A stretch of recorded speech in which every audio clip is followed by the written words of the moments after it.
everyone, today I am going to go back to the archives a little bit and I'm going to use the March 2021 SheetLoad of cards template. Pretty sure I haven't used this one before. It's got the instructions on the front and the back. I'll put a link below if you are interested. I'm also going to use some paper rose. I have Outdoor Adventure as the 6x6 paper collection. Then I'll use my Lawn Fawn stamp set that I am really loving these days, which is called Magic Messages, which is perfectly shaped to go inside a circle. Okay, let's see what we end up with. The first step is the preparation. So I'm preparing my black matting layer. I've decided to cut these to 3 1/4 by 5. This gives me 1/2 inch across the right and the left and the bottom side of the card, which lines up with the original design, even though it is slightly different. So I'm just cutting those all ready to go. Now I'm sorting through my pattern papers. There are 6 different papers in this set and they're double-sided, so there's 12 designs. On one side there are gum trees and bark and other different natural designs. And on the other you'll see some of these pattern papers that have some of the florals of Australia. So this is a pink Australian native flower. I am not going to tell you what it's called because you can guarantee I'm going to get it wrong. I am not much of a gardener, but they are everywhere in Australia and they are very, very pretty. I'm cutting down some of the foliage paper to create the second panel. That's going to go at the bottom part of the design. And I use that foliage for several. And I think the reason why I really liked it is it was a really good match to the coloured papers or the brighter colours and gave a bit of a contrast. Here I'm preparing the Australian wattle tree or the acacia plant. And I have 3 of these also, and again with that same brown foliage. I wanted to let you all know that I'm so close to my 1,000 subscriber goal.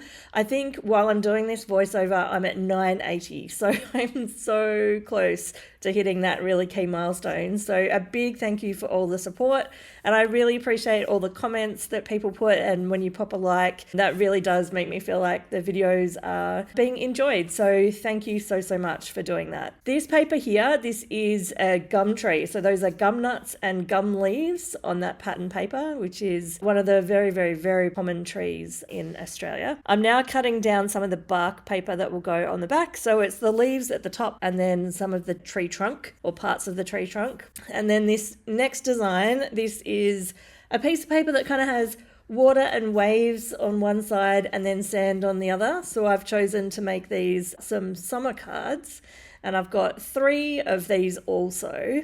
I do have lots of leftovers from this paper pad, so I'm going to have to come up with another project.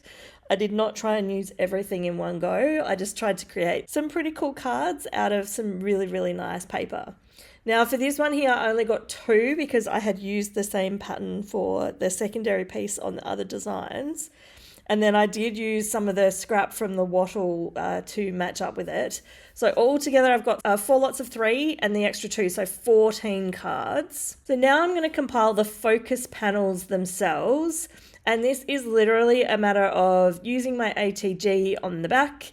And I will say these pattern papers are beautiful quality, but they're pretty slippery. So they're kind of glossy paper. So I found that I had to be super careful with my ATG. I have these panels ready to go and I am lining this up. Apologies that I'm off the bottom of the screen here, but I am lining it up to give myself a little bit of a border, a 1/4 inch border around the bottom. And then I'm literally just attaching the second piece nice and straight in the middle. And where I have those 2 pattern papers meet, there is going to be a piece of black shimmer cardstock that will go straight through the middle.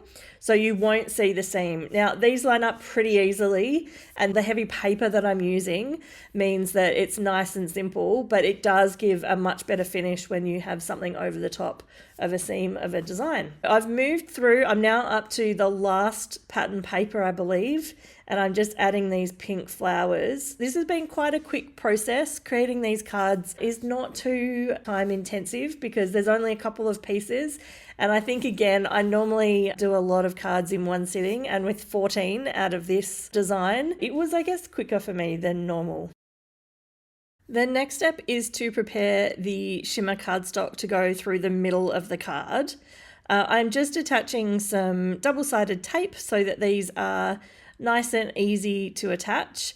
Now, I'm being very careful to line them up straight because they will make the design of the card look very odd if they're wonky, but I have not trimmed them down yet. So I'm lining up one side and I'm leaving the other side to hang off the edge. And as I run through and do each of these, I'm creating a bit of a pile, and I will then, once they're complete, I'm going to come back and I'm going to just trim off those excess bits across the side. Now, the reason that I do that is if I trim it first, I have to line it up perfectly. And if I do a slight miscut, the card can end up looking a little bit messy. So I'm just trimming all of these down, making a little pile of the leftovers and getting them ready to attach to the card bases. The next step is to prepare the sentiments. So I decided to use my Misty and create a whole bunch of sentiments. I already had a few of these stamps here on my Misty door, and I added a bunch more from the Magic Messages set from Lawn Fawn. And I have misplaced my little tool that I use to press down my Misty lid, so I'm just using the sleeve on my hoodie. But I find that to make these, I need to do maybe 3 stamps or 3 impressions. A bunch of them work after just 2 and look nice and clear, but there are a couple of different stamp sets from different manufacturers. And the happy birthday at the top is from Simon Says Stamp, the one on the top left. And then the a bit of kindness to brighten your day down the bottom is, I believe, Hero Arts, and the rest are Lawn Fawn. Actually, the rest are a mixture also, but I just found they were slightly different heights. And so there was a few in strategic places that after I pressed down the lid, I needed to put a very special press with my thumb for the ink to transfer. I am going to use my infinity dies from Hero Arts to actually cut out all of these circles. I'm not sure the exact dimensions of the circles, but there is the perfect size to do the Lawn Fawn sentiments and then those Simon Says Stamp sentiments. So you can see here that they are slightly different, but there is a perfect size to do the black matting layer for both of the sizes of sentiment. I have cut out a few of them, not all of them. I think I did 17 sets of sentiments. So there will be loads that I can put in my stash to use for future projects. The next step is putting everything together. So I have all of my sentiments ready to go. I have done 3 of each type so that I can match it up with the pattern papers and have 3 consistent cards. For this first one, I'm doing the Hello Sunshine, and that matches with the water and sand theme. And I have some foam squares. So these are low profile foam squares I've had in my stash for a really long time. And I don't use foam squares very often, but I'm trying to use up all the things that I have in my stash. So this felt like the perfect opportunity. Normally I would use extra layers of spare cardstock to just prop these up behind, but the foam squares worked really well.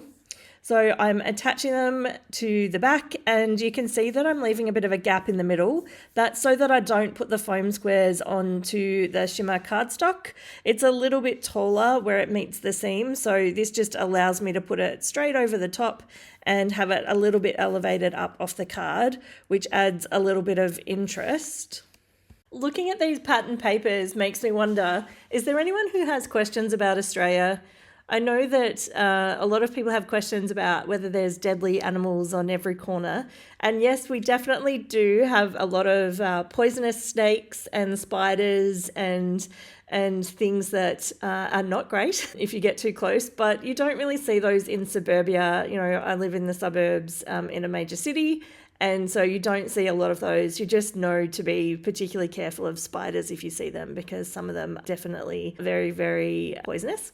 But other than that, do you have questions about koalas or kangaroos or, I don't know, the trees? Maybe don't ask me about trees or flowers because I'm not very good at those. But if you have any questions about Australia, feel free to drop them below and I will do my best to answer them. Okay, so the next step is to attach the panels to the card bases themselves. Initially, I tried doing this upside down so that I could line things up perfectly. But then because of the way that I've matted the pattern papers, I decided it was actually easier to line them up from the bottom and give myself a really consistent border around the left and the right hand side of the card. Now you can see as I'm doing these, they are not all perfect. They have different gaps at the bottom. But what I'm going to do is I'm going to trim these up after the fact This means that I really don't have to be too careful when I'm lining them up this way. And even if I make the card slightly shorter than an A2, it's going to have that effect of having the pattern and the main focal point of the card sort of hanging from the top of the design. I decided not to add the foliage to the right hand side of the card because I was already using a nature-based pattern paper.